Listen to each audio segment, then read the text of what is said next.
We Saw a Thing is a movie podcast about remakes and sequels.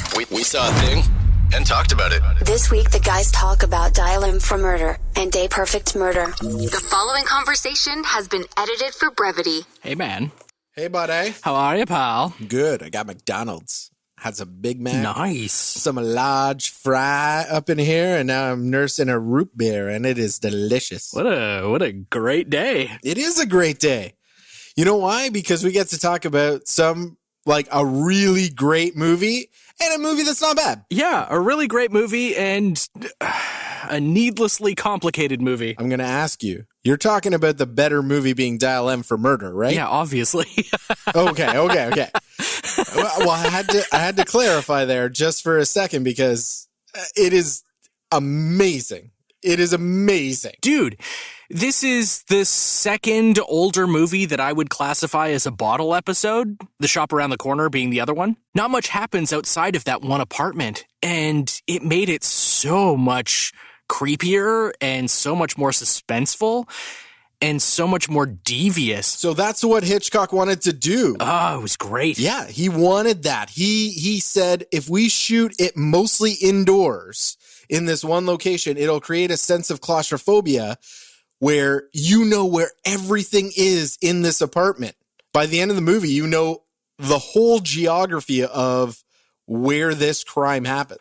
It made the plan more effective. It made Tony a more interesting bad guy because he was so devious and he had everything planned down to such a T, and he was also able to pivot quickly on things when Grace Kelly would change her mind or decide she wanted to go out instead of staying at home, being able to hide the key even though Mark was in the hallway with him. It just made him a much more effective bad guy. They're both very sinister films, but one, we come back to this in a lot of the films that we watch from yesteryear. Charming people. It's hard to fight Grace Kelly's charm.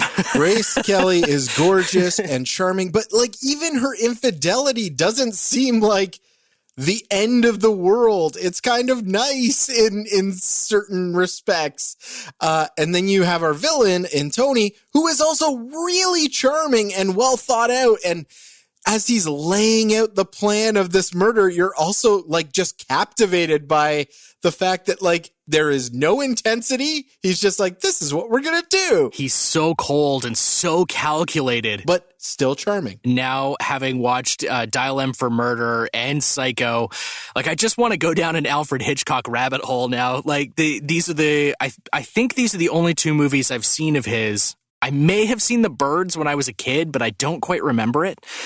These movies hold up. They hold up so unbelievably well. He doesn't give you much in development. He gives you a story as tight as he is going to build the story. And there's a lot of exposition, but it doesn't feel like exposition. It feels like this is the story that's happening. And then when you get to the thing, you find the consequences after the story happens too. And it's just very, very good and very tight and very riveting. It reminds me of reading Agatha Christie novels as a kid. Right. And I feel like Alfred Hitchcock has that same kind of storytelling ability. It's very interesting because I think this would have been a different film if Hitchcock had got his dream cast. Cary Grant is supposed to be the bad guy. He came and he said, no, I have a brand to protect. I can never play a villain. And it would have been really a different picture, I think, if I'd seen screwball comedy, Cary Grant in that bad guy role. I feel like that would have been either a misdirect for the beginning of the film or to kind of draw you in a little bit more because it would have been so out of character. I can see him doing something like that. I think he was dumb for turning it down. This is such a great film. It's a fantastic film. I can't even imagine what the director of A Perfect Murderer was thinking when he was like, you know what we got to do? We got to take a crack at this classic story. And to be fair, it was a play before it was a movie. And Hitchcock's really works like a play. And then we get the 98 version, which immediately the tone is way darker. So sinister. Almost every character is sinister by nature. You don't like Gwyneth Paltrow. You don't like Viggo Mortensen. You certainly don't like Michael Douglas. But I didn't find that with Dial M for Murder. I really liked Max and I really liked Margot. Even though, yes, the infidelity was happening, but they also had this storyline of like, I stopped writing you after a year because I fell in love with my husband again. It had a very heartbreaking kind of story where she seemed very disenfranchised with her marriage and found something interesting with Mark that she was really enjoying. And then it was like she felt so guilty, and that made her fall in love with her husband so much deeper again. And then she just seemed to have this whole guilt for the fact that Tony and Mark were going to be hanging out. And Mark seemed to have a ton of guilt about that as well. The fact that she held on to that letter, it was this symbol to her of this wonderful thing that she had, but had to give up. And that was kind of the catalyst to get Tony to want to kill her was so heartbreaking. It really was. And I think the film works better when the lover is not the person trying to kill her. Thank you, because there's nobody to cheer for in a perfect murder. You just kind of hate everybody. That's right. Exactly. And then it just becomes needlessly complicated. You've got double cross on double cross on double cross. It overcomplicates what was already kind of a complicated story, right? Like there's already a lot going on in Dial M for Murder. You didn't need to add to that. It was kind of this perfect story. It gets more complicated with the inspector coming in because now you're also trying to follow his logic. You know all about the murder and now you're watching someone try to figure it out. You don't need much more than that. But it was so perfect in Dial M for Murder when Mark comes busting in on Tony late in the film and is like, dude, I've got this plan. We can try and you're going to have to probably go to jail for a bit and you're going to have to spin this huge lie, but they're going to believe you and we can get Margot off of death row here. And I think it's worth it because we both love her. And it's such this desperate play. It lands so hard because Mark has completely figured out the plan. And that seems to really throw Tony off. Then when you add the inspector into the mix as well, it just ratchets up the tension in a completely different way. Because now you're like, Tony's been able to just kind of pivot on a dime everywhere. Is he going to get out of this one too? It just made it so interesting. And A Perfect Murder had none of that. Well, and the other thing about Dial M for Murder is it gives you the reveal of the keys at the right time in the film. Yes. A Perfect Murder gives you the reveal of the keys 40 minutes before it ends. And it was a weird leap to expect that Gwyneth Paltrow was going to figure out whose key it was. Well, that was all weird because obviously Viggo Mortensen didn't want to kill Gwyneth, so he hires somebody else to do, it is way more complicated that way. I will say this for A Perfect Murder. I don't hate the movie. I genuinely think it's a very different take on Dial M for Murder. It's not perfect. It's not nearly as good. It's a solid, different enough take. I wasn't looking for the comparisons as often. I really wanted to know if Michael Douglas was going to become a killer. And of course he does. By the end, I was like, you know what? It probably shouldn't be as good as it is. I'm saying it's not bad as a film. Obviously, if you have the choice, you have to see Dial M for Murder. It's utterly fantastic. A Perfect Murder, it's not bad. I don't think it's a terrible film. And I think it's a competently directed 90s thriller. And it feels 90s because every scene is so tense. And you don't have that tension in Dial M for Murder, which I kind of liked, but every single scene is racked with tension. And you hate everyone in the scene in Perfect Murder. Yeah, I think that speaks more to, like you were saying, the directing of A Perfect Murder and the actors. I think that they chose actors well, and they played their roles well. There's nobody in that movie that was weak in their role as far as acting goes, and I think that bolstered the script in a way that it didn't deserve. I agree, because now jumping back to your point on A Perfect Murder, there is way too much story that they're trying to pack in here. Straight out the gate, you find out that Gwyneth Paltrow's character is a translator for the United Nations. This is a really important person you want to murder. And that right there to me was like, this is a weird person of character to be having this affair, to be having the bohemian friends. Like, it just felt weird that she was a United Nations employee. It felt like they were trying to find an excuse for what a person with a ton of money would do. And the thing they picked was, well, she could work at the UN because she would have those kinds of high-end connections. And, you know, she's a good person. So she's like trying to save the planet. And her linguist skills. I feel like they were trying to shortcut a lot of character tropes. Like, they were trying to teach us who these people were in shorthand. And I don't think it was effective because we didn't need to see Gwyneth Paltrow and Viggo Mortensen having sex at the beginning of the movie. We didn't need to see any of that whole backstory. We saw that twice. We saw it over the credits, and then we saw it like even more in depth very shortly after. And it was so unnecessary. Because we're about to hate Viggo anyway. Yeah, and the thing that was important is that we care about Gwyneth Paltrow's character making it through this thing. To set her up as the bad guy right off the bat was really counterproductive to that as a plan. Like, Michael Douglas also looks so bad guy the whole time anyway, that at no point do you feel like bad that this guy ever was cheated on.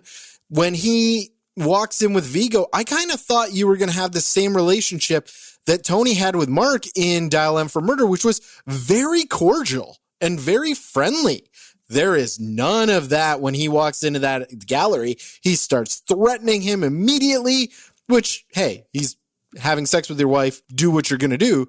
But it instantly pegs us as really, really not liking Viggo Mortensen and not rooting at all for Michael Douglas, which is the point of the film. They are both bad people, but there's nobody helping Gwyneth that you really care about. Even the inspector, who in Dial M for Murder is in a great deal more of the picture than in A Perfect Murder. I can't believe that the inspector is not more involved, and we're rooting for him and Gwyneth, but there's none of that either. Well, to your point about Michael Douglas and Viggo Mortensen just kind of being at odds right away, like, so much of the plot of Dial M for Murder hinged on the fact that Tony and Mark are kind of friendly. So much of Tony's plan hinges on the fact that him and Mark are going to walk in together and see Margot's dead body, and that Mark is his alibi. It makes Tony more calculating that he wants Mark to be a part of his alibi for killing Margot, who he knows Mark loves. It deepens my utter disdain for Tony as a person and to be that kind of calculating. And that was something that Steven and Michael Douglas never had in A Perfect Murder. He was definitely smart and he had this plan and, you know, he was pivoting in similar ways to Tony, but for as menacing as he was, he never felt like more than a thug to me. Yeah, that's a great way to put it. He is a thug in this film. Let's talk a little bit about the villain in Dial M for Murder, the actual person sent to kill Grace Kelly's character. Did you at any point feel sympathy for him when he walked in and he sat down? Or were you like against him as soon as he took that money? I think that as Tony's plan was kind of coming together and we saw that Charles was starting to understand what he was being asked to do and how he really didn't have any recourse, I did feel sympathy for him. You know, he was very clearly a guy who had led his life in a specific way, and Tony had taken advantage of that and manipulated it to his benefit. And so I could really sense that Charles felt like he had no way out. But then at the same time, he still agreed to kill somebody for money. And you always have the option to not do that.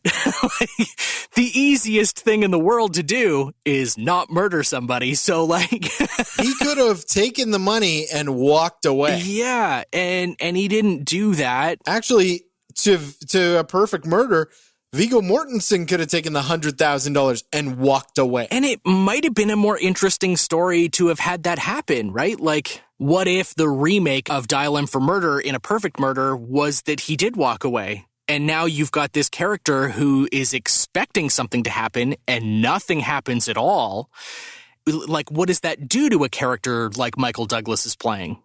Does he hunt Viggo Mortensen down? Like, that would have been a really interesting pivot on the same story. You know what was very interesting to me is that nobody thought like, oh yeah, here's my key, honey.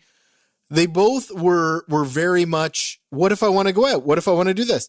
Well, you can, like, just leave your door unlocked. Like, in the 1954, these didn't look like mean streets. You could have just gone out for a half an hour and got a burger, come back. I mean, I'm not saying that I always lock my door, but, like, if I'm going out for 20 minutes, I'm not necessarily locking my door. Just because you mentioned the streets in Dial M for Murder, how great was that quote-unquote green screening of the streets of London, I guess they were in? That was so well done for the time, especially to have just film footage behind the actors who were just clearly on a set somewhere. It looked wonderful. Like, the budget for that movie must have been actors, nothing else. Well, in fact, the Dial M for Murder budget was $1.4 million. So this is 1953 when they're filming. It comes out in 1954. Makes a worldwide gross. Again, I don't know how movies worked back in the day, but a budget of $1.4 million and it worldwide gross of $18,000. What? Like, I don't understand if that means it's a hit or not, but in today's standards, like, you would never be allowed to work again. Even by any standards of capitalism, if you take that kind of a loss, that's generally bad. It's terrible. I don't understand, but this is the second time, like, a large film has undershot by so much. I don't know where they're making their returns. That's not a small loss. And it was a critical success. It wasn't like critics weren't saying run out and see it. It's 89% on Rotten Tomatoes. It was a huge, like, people love this movie. And I mean, A Perfect Murder, it had a budget of $50 million and it worldwide gross $128 million. So that is a hit. That worked. This story works with audiences. So I don't know what happened back in the day, if just the audiences didn't run out or if it was like a penny to see a movie. You know what else is interesting here is I'm looking at Hitchcock's IMDb because I would have guessed that Dial M for Murder came out after Psycho. Nope, it's 6 years before. Yeah, 6 years before. So it's interesting to me that the black and whiteness of Psycho would have been a choice for the storytelling that he could have also made for Dial M for Murder and didn't. Well, here's the thing. This is why. Because this is a 3D movie. What? This is the only movie Hitchcock ever made in 3D. Dial M for Murder was in 3D? Yeah. If you're already going to be putting on the glasses, you should have color behind it. Why would this movie be in 3D? Hey, look, it was a fad. It was a huge thing in the 40s and 50s to have 3D features. And it was, even though it was coming off of its first initial, like, oh my God, 3D is so cool, Warner Brothers insisted we need to make this 3D. So actually the scene where she's being attacked and her finger is outstretched to the screen, you would have seen in theaters a finger waving in your face. That would have been really disturbing. Well, of course it would. And that is the scene. Like, I mean, this is another one of those movies that was done as a contractual obligation.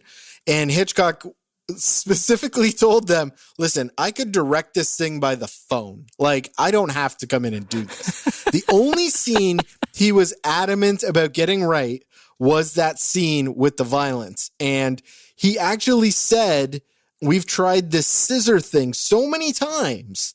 It's nicely done, but there wasn't enough gleam to the scissors. And as a murder without gleaming scissors is like asparagus without the hollandaise sauce.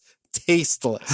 So he kept on going back to do this. He lost 20 pounds out of nervous anxiety because he was so obsessed with getting this shot right. Yeah, it makes more sense now that you're saying that it was a contractual obligation.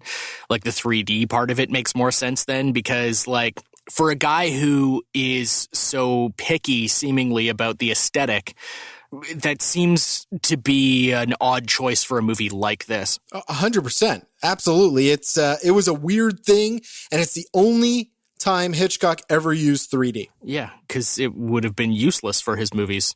So in A Perfect Murder, what did you think of Gwyneth Paltrow as a cast? Like casting her? Would you have picked somebody else? They did have someone in mind. I just want to know if you would. Who would you see in that role? I never think that Gwyneth Paltrow is bad in anything I've seen her in. I think she's a fine actress, so I never have an issue with her particularly. And I think she was fine in this as well. Like, she can play sweetness and saltiness well, so I didn't have a problem with her in the role. Who would I have picked? Maybe Jennifer Connelly? Oh, I think Jennifer Connelly could have done an amazing job with this role. They intended Elizabeth Hurley, or they gave her consideration. Interesting. Was Elizabeth Hurley, which I think this would have been a very different role if she had taken it. Yeah, because Elizabeth Hurley, I have a harder time buying her as, like, sweet and innocent. She's too strong a presence for me for a role like this. Very strong. Yeah. Yeah, that would have fundamentally changed the film, I think. I do too. I think that she would have had more sass and more fun in the role and more sex appeal in the role. I think that they were trying to make us care about Gwyneth Paltrow's character in a way that I wouldn't have if the role had been recast. I don't know. I still think it was a miss, right? Like, I still think that the things that they were trying to do to make her character sympathetic didn't really work for me. And I don't know that an actress change would have altered my perspective on that necessarily. It may have just kind of sped that process along. Would it surprise you if I told you that many of the artwork featured in the film are actually Viggo Mortensen's? No, that wouldn't surprise me. He's an arty guy, right? That seems on brand for him. Yeah, totally. Can we talk for a second, though, about the fact that he doesn't own a single piece of clothing in this movie that doesn't have just obnoxious paint stains on it? Oh my God, yeah, good call. That really bugged me. Good call. He was dripping with stuff. The fact that he couldn't keep his phone from getting like paint thrown at it. His phone looked like something I would never want to touch. It wasn't just that it had paint, it was caked in paint. 3-dimensional mountainscapes of paint on his phone. Yeah, what is that? Just a base level of cleanliness would... I don't know. I don't get it. Like, do some laundry. Have your painting clothes and your, like, going out in New York clothes. He just wanted everybody to know so badly that he was playing that role really well, right? Like, no, I'm art guy. Okay. And why is it in the 90s, the people who need money the most have the largest property? In New York, of all places. That loft apartment... One, worst layout ever. Yeah, this is all where my paint lives and my bed. No, you could have put that by the window. You could have put that like literally 50 yards from where you make a mess. But no. Bed smack in the middle. The bed sheets aren't covered in paint though, dude. The bed sheets are perfectly clean. It's just everything else in the apartment that's caked in paint. There is nothing else in that apartment to clean the bed with. Like, there's nothing in that apartment except a bed and paint. That doesn't strike me as an apartment that would even have a key. That's right. He's clearly just squatting in some warehouse that's, rat and cockroach infested somewhere and, who knows. Again, it's the Friends thing, right? Where he's just got this massive, massive loft apartment in New York City. Good on you, dude. You really seem super poor. And it's not like he lived in the bad area, because Gwyneth Paltrow went to the bad area. And it did not seem to be the same place as where Viggo Mortensen's poor ass is living, making these horrendously creepy paintings. I know Michael Douglas is like, your anger is in the art, and he's like, you think I'm angry? And it's like, well, your art, man. Like, and your art is angry. It is totally 1996 anger. Like, it's that like grunge anger. Some of these late 90s movies just have such an aesthetic, and it doesn't help them. You really don't think that there's anything wrong or anything different about the 90s to today, and then you watch something from the 90s and you're like, yeah, that is so aesthetically different. and I mean, even just the tone that they take in the picture, because like I said, everything is creepy. There is not like there at no point are they giving you any moment of levity, because that is not what this is about. And then at the end, when Vigo bites the dust and Michael Douglas kills him, like he's wearing I don't even know what that raincoat poncho thing is, but it's very 90s. Man, so much of A Perfect Murder hinges on all of these like power plays working perfectly. And the thing that I loved most about Dial M for Murder is that this guy has this perfect plan and it all falls apart on something simple. You know, both of these people thought up this amazing, elaborate plan. And the thing they did not consider was their wife fighting back. Like, at no point did they consider this. You know this person. Like, if somebody was going to come into my apartment, I know a variable is my wife is going to attack you. Factor it in. Yeah, that was the thing that made Dial M for Murder more effective, though, was that he didn't account for people. And in A Perfect Murder, the not accounting for people didn't end up mattering because everybody just power played until the end credits. Right. It was like the Wall Street, I have money, I can make it through this equivalent, instead of honestly like just not factoring in how people use keys and not factoring in how the killer could in fact fail. I don't really understand how Grace Kelly like fought off her attacker. I felt like she was doomed way more than Gwyneth, who like, here's the plan, use a pot. Like, how about you go in with just something? Grace Kelly was such a bit player in the story. I mean, it's a complicated plot, but there's a simplicity to it. I think that the thing I'm learning about Alfred Hitchcock is that he's a director who doesn't want a lot of extraneous bullshit.